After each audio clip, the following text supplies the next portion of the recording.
मूर्तिनगर के रहवासियों के साथ शिक्षा के नाम पर 35 लाख का लूट मार होते हुए दिखा। आज के वीडियो में वो 3 कौन लोग हैं उसका खुलासा रखा जाएगा। बने रहिए वीडियो के अंत तक। पहला व्यक्ति राजू गुप्ता है। देखिए ये उनका फोटो है। ये राजू गुप्ता जो हमारे घर के सामने ही रहता है। और इसने हमको इसके पास लेकर गया है। ये तैयब खारूसी है। ये है इनके पास हमको लेकर गया है।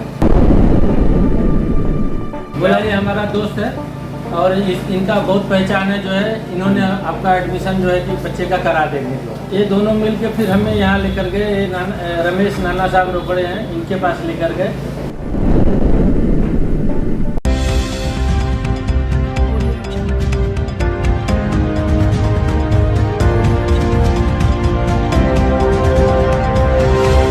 स्वागत है महाराष्ट्र बंधु में। मैं हूँ अभिषेक और आप लोगों को बता दूं कि कुलाबा विधानसभा में पानी, गटर और कचरे के अलावा भी काफ़ी मुद्दे हैं। हाल ही में हमने आपके सामने एक मुद्दा ऐसा लाया था कि शिक्षा, एजुकेशन के मामले में मूर्तिनगर में इस तरह का स्कैम हो रहा है, यानी कि फ्रॉड हो रहा है। अगर आप कह सकते हो कि यहाँ पर रहवासी है, उनके साथ 35 लाख रुपीज़ का स्कैम हुआ है। और मैं आप लोगों को बता दूं, ये स्कैम करने वाले कोई आप लोगों के बीच में ही आना जाना है, उठना बैठना है इनका। तो आज जो व्यक्ति हाल ही में हमारे चैनल पर इंटरव्यू दिए थे कि इनके साथ 35 लाख रुपीस का फ्रॉड हुआ है एजुकेशन के टॉपिक विषय पर, वही व्यक्ति हमारे साथ आज जुड़े हैं। आज वो पेपर के साथ जुड़े हैं और जिन्होंने उनके साथ इस तरह का ये किया है, हादसा किया है, उनका ये पर्दाफाश करने के लिए उनका नाम और उनके फ़ोटो और उन्हीं के साथ पेपर्स के डेटा के साथ वो आप लोगों के सामने अवेलेबल है। ये जो जानकारी हम आप लोगों को दे रहे हैं, आप यहाँ के रहवासी हो तो इसको ज़्यादा से ज़्यादा वीडियो को शेयर कीजिए। और तो सबसे पहले सर, स्वागत है आपका महाराष्ट्र बंधु में।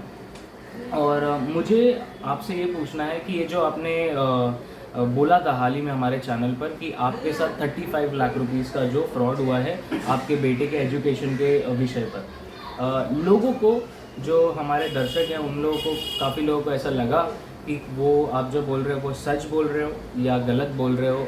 तो उसके ऊपर आप दर्शकों को क्या बताना चाहोगे कि ये कितना सच है आपके तरफ से, वो बताएंगे? पहली बात तो मेरा गांव का ज़मीन बिका हुआ है 17.5 लाख का, वो मेरे पास एविडेंस है। बदलापुर का एक फ्लैट है 20 लाख का, वो बेच दिया, वो एविडेंस है मेरे पास।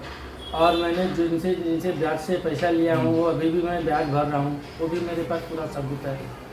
और इन लोगों ने मेरे से 35 लाख रुपया लिया है अलग अलग जगहों पे। और जो है कि अलग अलग जगहों पे बुला करके आपका बच्चे का एडमिशन हो जाएगा MBBS में जो है, तो ऐसा करके मेरे से 35 लाख रुपया इन्होंने लिया है। ओके। दूसरी चीज़, जब आप पिछले वीडियो में बता रहे थे कि ये स्थान पर, मतलब ये प्लेस पर मेरे से इतने पैसे लिए गए थे, तो काफ़ी लोगों को विश्वास नहीं हुआ। उसके बारे में थोड़ा बताएंगे कि कौन से जगह पर आपको बुलाया गया और कितने पैसे आपसे लिए गए, वो टोटल कितने बैठते हैं और कितने दिए गए? चेंबूर में मेरे से 12 लाख रुपया कार में बिठा करके लिए हैं जो है। पहला वहाँ। और उसके बाद बोले लखनऊ जाना है, लखनऊ गए तो 5.5 लाख रुपया कॉलेज में भरा मैंने। 2 लाख रुपया यूपी गवर्नमेंट को भरा, टोटल 7.5 लाख रुपया वहाँ भरा। वहाँ पे 3 महीना मेरा बच्चा कॉलेज हॉस्टल में था जो है। बोले कॉलेज पे केस चल रहा है, अभी हट जाएगा, आपके बच्चे का नाम मीटिंग में है, आज होगा कल होगा करके 3 महीना मेरा बच्चा वहाँ पे था। 3-3.5 लाख रुपया ऐसी रहने खाने में गया, खाली उसका डेली का हॉस्टल का 1000 रुपये भाड़ा और जो है कि 1000-1200 रुपया डेली का खाने का जाता था। उसके बाद वहाँ नहीं हुआ तो लास्ट अगस्त में जो है कि कर्नाटक में लेकर आए, वहाँ पर 3.5 लाख रुपया भरवाए, बोले यहाँ पर हो जाएगा। कर्नाटक का हॉस्टल का मेरे पास पावती भी, स्लिप भी है, जो कि मैंने पुलिस FIR में भी सारी चीज़ मैंने लगा दिया है। और उसके बाद जो है कि वहाँ पर जो है कि ये एडमिशन नहीं हुआ। फिर उसके बाद आए, रिटर्न हम लोग आए तो बेलापुर में 7 लाख रुपया दिया हमने, महालक्ष्मी होटल में बातचीत हुआ। उसके बाद कार में बैठ करके 7 लाख रुपया दिया गया। 1.5 लाख रुपया अगली बार, दूसरी बार जब नीट का एग्जाम हो रहा था तभी सलीम पटेल को मैंने दिया जो है। बोले कि एग्जामिनर आ रहे हैं अलग से जो है कि उनको खर्चा चाहिए जो है, तो 1.5 लाख रुपया वहाँ दिया। 3.5 लाख रुपया प्रशांत पाटिल को मेरा लड़का जो है एक बार 2 लाख, एक बार 1 लाख, एक बार 50,000 करके ऐसे नासिक में जा कर के दिया है। ओके, तो इसका कहीं ना कहीं आपके पास डिटेल्स है, इसका कहीं ना कहीं आपके पास डिटेल्स है कि इतने स्थानों पर जाकर मैंने इतना इतना पैसा इनको दिया है। अब बात आई कि उन्होंने आपको पैसे रिटर्न कैसे किए, कहाँ किए और कब किए। देखिए, उन्होंने बोला कि जो है कि इसका कोई स्लिप नहीं मिलेगा, इसका कोई पावती नहीं मिलेगा, और ये किसी के सामने नहीं, ये डोनेशन के तौर पे ब्लैक मनी में है। ये पीछे से हम लोग चोरी का काम कर रहे हैं, चोरी से एडमिशन करा रहे हैं, तो इसको हम लोग, इसका ना कोई पावती कुछ नहीं होगा। और हम लोगों ने जो है कि कार में बैठ करके उन्होंने पैसा सब लिया है। और उसके बाद 10 लाख रुपया हमें जो है कि दिए हैं, कभी 25,000, कभी 10,000, कभी 5,000, कभी 50,000 करके 10 लाख रुपया रिटर्न किए हैं। 10 लाख। उसके बाद एडमिशन हुआ नहीं, तो उसके बाद जो है कि बोले कि सलीम पटेल बोले आपका जो भी नुकसान हुआ है, हैरेसमेंट का जो भी है, वो हम जो है कि आपका नेक्स्ट ईयर एडमिशन होगा तो हम आपको देने वाले हैं। 25 लाख रुपया बाकी का हम देंगे आपको। उसके बाद से कोरोना का टाइम आ गया, 2 साल कोरोना में चला गया, और उसके बाद सलीम का भी फ़ोन बंद हो गया जो है। और राजू गुप्ता का भी बातचीत जो है कि एकदम बिल्कुल छोड़ दिया, बातचीत करना ही छोड़ दिया। दूसरा, अभी मैं आप लोगों को ये बताना चाहता हूँ, ये तो बात हो गई इनकी पैसे की लेन देन की, कि ट्रांजैक्शन कब दिए गए थे और ट्रांजैक्शन में कब लिए गए थे और कहाँ कहाँ इन्हें बुलाया गया था। अब अगर आप लोगों को यही इसी के रिगार्डिंग अगर आप लोगों को और भी चीज़ें देखनी है, तो इसकी पिछले वाली वीडियो पर आप जाकर वो पूरी इनकी जो भी विषय पर बातचीत है वो आप लोग देख सकते हो। परंतु अभी इसके आगे इनके तरफ से इनको उस विषय पर क्या मांग है ये हम बात करेंगे, और हम डेटा आपके सामने रखेंगे। और सबसे महत्वपूर्ण आप लोगों को बताना चाहूँगा मैं दर्शकों कि जितने भी लोग हमें आप देख रहे हो, आज मैं आप लोगों को बताना चाहूँगा कि आपके बीच में घूमने वाले आम जनताओं के बीच में उठने बैठने वाले लोग 35 लाख रुपीज़ का स्कैम कर लेते हैं आम जनता के साथ, उनके नाम आप लोगों के सामने रखने वाला हो, तो बने रहिए वीडियो के अंत तक। सबसे पहले सर, ये जो आप पेपर्स है, जो आप रिक्वेस्ट लेटर डाल रहे हो कफरेट पुलिस स्टेशन के लिए, इसके बारे में थोड़ा बताएंगे सर। इसमें ये मैं पहले पढ़ के सुना दूं। इसका विषय ये है, सब्जेक्ट क्या है, request to register FIR against जो भी व्यक्ति है उनके नाम पर। यानी कि पहले सबसे पहले आप ये बोल रहे हो कि इन पर FIR हुआ जाए, तो FIR हुआ जाए। उसके धारा में आपको बता दूं 406, 420 और इसके साथ सेक्शन 34 के अंतर्गत इन पर कार्रवाई हुई जाए, इनका ये रिक्वेस्ट है। ये आप इसके बारे में थोड़ा बताएंगे, नाम बताइए।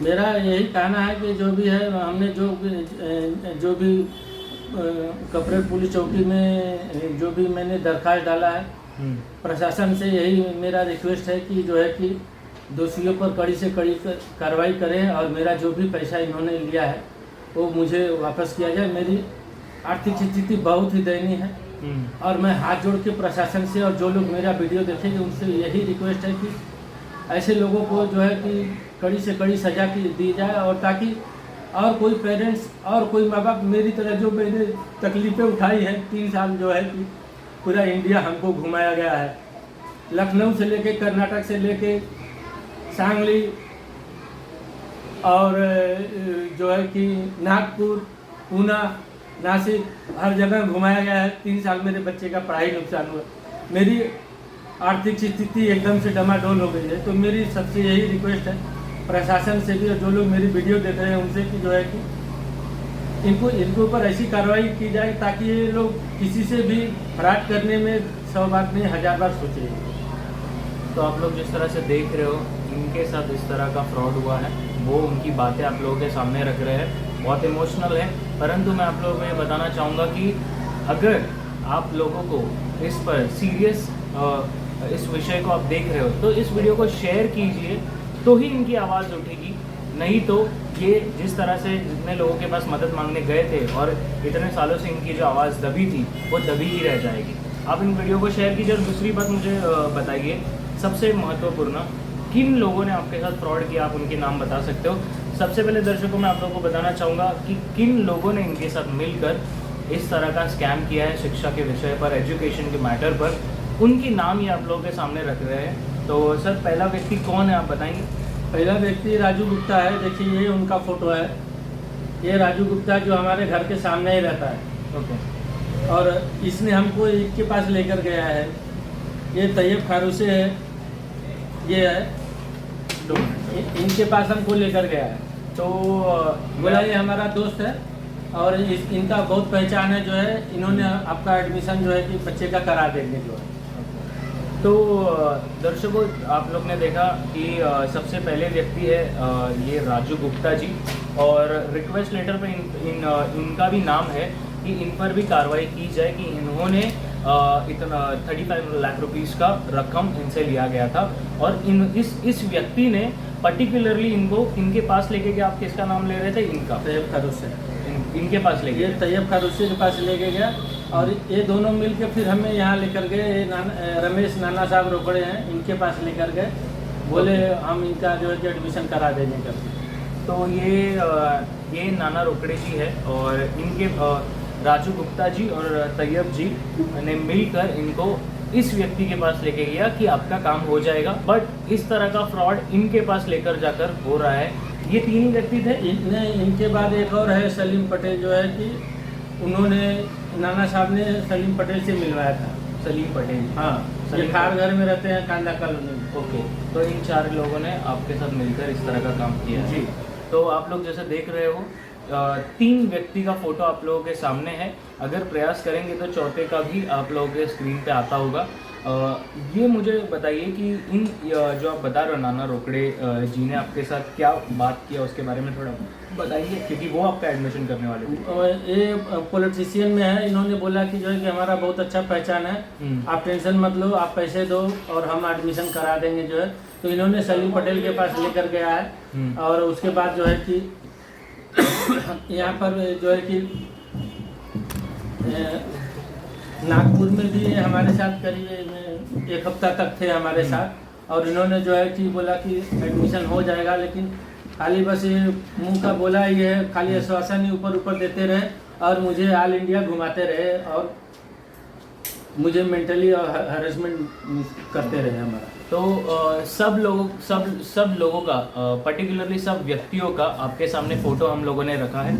आप लोग देख सकते हो आपके ही एरिया में, आपके ही आसपास के पड़ोसी हो सकते, आप लोगों के बीच में उठना बैठना इनका हो सकता है। ये व्यक्ति आम दर्शकों, आम रहवासियों के साथ इस तरह का फ्रॉड कर रहे हैं। सबसे पहले मैं बताऊं प्रशासन से आप क्या चाहते हो, आपका क्या ये है कि आप जो रिक्वेस्ट लेटर डाल रहे हो कफरेट पुलिस स्टेशन में, आपका लास्ट में बताना चाहूँगा आप क्या चाहते हो वो आप दर्शकों के सामने रखें। मैं प्रशासन से हाथ जोड़कर यही विनती करूँगा कि मेरा जो भी 35 लाख में 10 लाख रुपया आया है, 25 लाख रुपया मेरा ऐसे फंसा हुआ है और लोग इधर उधर घूम रहे हैं। मैं प्रशासन से हाथ जोड़ के यही विनती करूंगा कि मेरी स्थिति को, मेरी माली हालत देखते हुए मेरा पैसा रिफंड करें और जो है कि इन चारों को कड़ी से कड़ी सजा दिया जाए, ताकि ये लोग फिर और किसी गरीब के साथ में ऐसा खिलवाड़ ना, ऐसा मजाक ना करेंगे।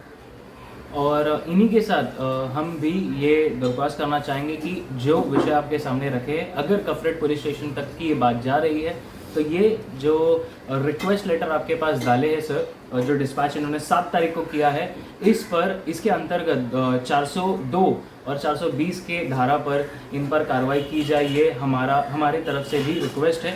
और इसी के साथ अगर आप लोगों को ये विषय सही लगा और नॉलेजेबल लगा, कभी भी मिडिल मैन को इतनी ज़्यादा प्रायोरिटी लिस्ट पर ना रखिए। अपने एजुकेशन पर, अपने एजुकेशन सिस्टम पर भरोसा रखिए।